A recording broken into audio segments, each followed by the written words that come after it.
Alright, what's up guys? Today I'm bringing you an updated Phantasm Spiral deck profile. All new ideas, some really good cards played in there, and I mean, let's just get started. New ban list, new everything. 2019 version. Alright, first of all, we've got this token built. Look at it, I'm going to place it down. Beautiful token. This is actually the monster that killed Mako Tsunami's father. This is also that monster. It only came out in Japan, so I made a token out of it. I didn't actually ruin the card because the card is hard to get. Again, it's a Japanese exclusive. It's back here. Just cut out a token. There it is. Beautiful, beautiful artwork. Look at that. But this is the Phantasm Spiral token. I think it looks pretty damn nice. And what's it called? It's also, because there's a lot of Mako Tsunami cards in here, we play Phantasm, Pacifist, the Phantasm City, and that is a also counts as Umi, so why not? That's the token. But let me get started with the deck profile here. We've got 3 copies of Megalo Smasher X. That's the only monster we're playing in the main deck. It's the only monster you need. You have a token that's summoned by the field spell, so you don't really need more monsters than this. And also this is searchable with Fossil Dig. We've got 3 copies of Pacifist of Phantasm City. Every time your opponent activates a card, you special summon a token. When you summon a normal monster, either the token or this, because remember, tokens always count as normal monsters. Whenever you summon a token, you get to search a Phantasm Spiral spell or trap card. We're not playing the spell cards, we're only playing the trap cards. So you're going to search a trap card, and it always counts as Umi. Next, we've got 2 terraformings. We'd play 5 if we could, but we can't. Fossil Dig. Fossil Dig is, again, very important for this deck. You search out your only monster. You don't need to play more than that because we're playing a bunch of cards. We're playing things like Card of Demise, so you don't want to have a hand whatsoever. Next, we've got 1 Scapegoat. I wish this was at 3. It's not. It's at 1. Scapegoat is a very good card. It lets you go into a bunch of boss monsters in this deck, because this deck doesn't really have a lot of boss monsters. It has trouble getting over bigger monsters, but we have a few solutions prepared for that. But other than that, this is a really good card. It's basically like a free boss monster every time. Boral Sword, Borreload, whatever you need. And you get into it a lot more often than you would in other decks, because in other decks like Trickstars, can you not lay on the table because you're making a noise? And decks like Trickstars, you have to hard draw into it. In this, you can actually, you keep drawing anyway, so you're fine. 3 copies of Card of Demise. We don't play a lot of monsters, so you don't have to worry about discarding monsters, getting stuck with monsters in your hand. The problem with playing the Equip spell and the Phantasm Spiral Dragon is that sometimes you get stuck in your hand, you get a smaller draw, which sucks, but I think it's a lot better now. We're playing 3 copies of Pot of Extravagance. Probably saying to yourself, why would you play both of them? I'm playing both of them because realistically you never really resolve both of them in one turn anyway. Most of the time you'll resolve one or the other. Sometimes you'll use this and then draw Pot of sometimes you'll use Pot of Extravagance and then draw a Card of Demise, which isn't great. But I mean, it's still fine because you're filtering through your deck. You're getting to your key cards, so it doesn't really matter. It's a 40 card deck. The whole point is just to get to the field spell. The rest is all irrelevant. And most of the time, this is just a negate bait or like an ash bait or something. So it really doesn't matter. Next, we have 3 copies of Phantasm Spiral Battle. This is better than the other ones. This lets you destroy 1 card on the field. If you have Umi on the field, you can activate it from your hand. If you have, and you have to have all normal monsters on the field to activate this card. So if you have all normal monsters, you can activate this card from your hand, pop a card in your opponent's side of the field. Next, we're playing 1 Phantasm Spiral Power. You only need 1 because you only have to resolve it once. It's good against. This card is basically Effect Veiler or Impermanence. It's better in some ways and worse in some ways. It's better because it's searchable. It's better because you can activate it from your hand when you have cards on the field. The problem with it is that you can't activate it during their turn if you don't have anything on the field. That's the real issue. If you could, then this would obviously be a lot better than Impermanence, but like I said, you can't activate. You have to go first, set up a field, and then activate it. So in a way, it's better than Impermanence, but in a lot of ways, it's worse than Impermanence. We've got 1 Macro Cosmos. Your graveyard is so irrelevant. It's so irrelevant. Nothing in your graveyard matters. Nothing. So this card is a blowout against certain decks, stuff like Cyber Dragon, Blue Eyes, Guard Dragons, like definitely anything with Guard Dragons, it destroys them. What else? Sky Strikers. This card is just such a blowout card against so many decks because they can't play. They can't play. Not a lot of people main deck Twin Twisters, and even if they did, what's the chances of them opening in their starting hand? And you have more important cards to get Twin Twister than this. So yeah, this card is a straight out blowout card against certain decks. Next we've got one skill drain, another card, straight blowout against certain decks. There's certain decks they have to activate on summon. They need they need one of those like combo starter cards. They normal summon, Stratos, search this, search the. If you stop that initial search, sometimes they can't even go anywhere. If you stop a search, usually that's it. You just stop them in their tracks. We've got two copies of Drowning Mirror Force. As you can see, we do play not that many monsters. We don't play that many monsters, and we have a lot of back row. So sometimes they'll build a field. You go, oh no, I'm almost done. You start acting like playing possum. Start acting like the duel's over. Get dramatic, and then they attack into this, and it's all over, and it starts from scratch. So Drowning Mirror Force is certainly a very good card. Also, we play 2 Storming. The difference is this one with Drowning, they can't control a monster. No, you can't control a monster when you're attacked. And it has to be it has to be a direct attack, and then you can shuffle their cards back into their deck, not into their hand, into their deck. So if you're playing, and it's important, it says direct attack. Direct attack. It's very important because sometimes they'll attack you with something like Altergeist Smoljuseek, and even if they have an entire, even if they have an entire field of monsters and they attack you with Altergeist Smoljuseek directly, and they instead of attacking your token, you can actually just shuffle everything back into their deck. So it's a direct attack. This one, it can be any kind of attack. It doesn't have to be direct. It goes back to their hand. Storming Mirror. So we play 2 of each. I don't think that you need more than that. You only have to resolve them once. Sea Stealth Attack. This card is, I don't know who came up with it, but they're genius. This card has 2 amazing effects. Alright, so this card is amazing. When it's activated, you can activate an Umi directly from your graveyard. Now, keep in mind that the Phantasm Spiral City is actually always counted as Umi, which is, great. So, right on activation, +1, you get to activate your card from the graveyard. Secondly, you can banish one of your face-up water monsters to the graveyard, and then all of your spell and trap cards are protected from destruction for that entire turn. And the great thing about that is you can banish your token, because technically you can't send the token to the graveyard, and you can't banish the token face down, but you can definitely banish it face up.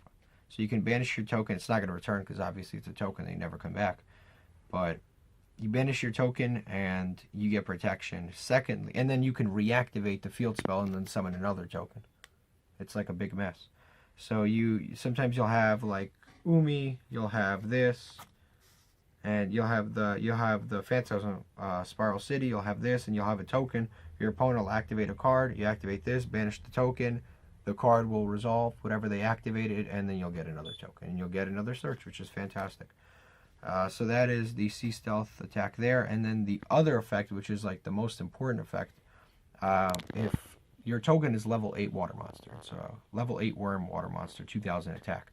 But it's really irrelevant what attack it is, because when your opponent battles with a level 5 or higher water monster, it's automatically destroyed, which the token is. So you create this loop where they can't get rid of the token, because I don't know if you know this, but I should explain this just in case you play at an event, because this happens to me every time I play at events. So this is a speed spell 1 card, meaning it's a very slow card. It resolves after, so it's a field spell, so it resolves after the activation of whatever your opponent activates, because it can't chain anything. So let's say you have a token on the field and your opponent activates Raigeki or something. Instead of the token being destroyed and that's it, when the token's destroyed, the token gets destroyed, and then afterwards the field spell activates, and then you get another token. So Nightmare Cerebus or any card that pops your token, Afterburn or stuff like that, any card like that your opponent would activate, keep in mind that you will be able to summon another token. Don't let any judge tell you otherwise. because I have had judges be wrong in the past. If they pop your token, you get another token. So yeah, that's the whole Sea Stealth explanation. Sorry I went a little long on that. 3 copies of There Can Only Be One. I used to play Goes in Match. I used to play Rivalry. I've tried all of them. I think this is the best, because this hits so many different decks. It hits the biggest range of decks. That's the thing. Because the problem with Goes in Match is there's a lot of monotone decks out there. So it hits Altergeist very well, and it hits Sky Strikers somewhat well. But like this card hits like everything. So I think it's a better overall Floodgate. It's not really, it's like a serious Floodgate, but it gets in the way, and it never gets in the way of you. 3 Metaverse. Metaverse is extremely important. It throws out your field spell during your opponent's turn. Even if you don't draw into it, it's fine. Also, if you have one, for example, like on the field already, you can just add it to your hand. It's no big deal. So it's never really a dead card. And then we've got 3 copies of Evenly Matched.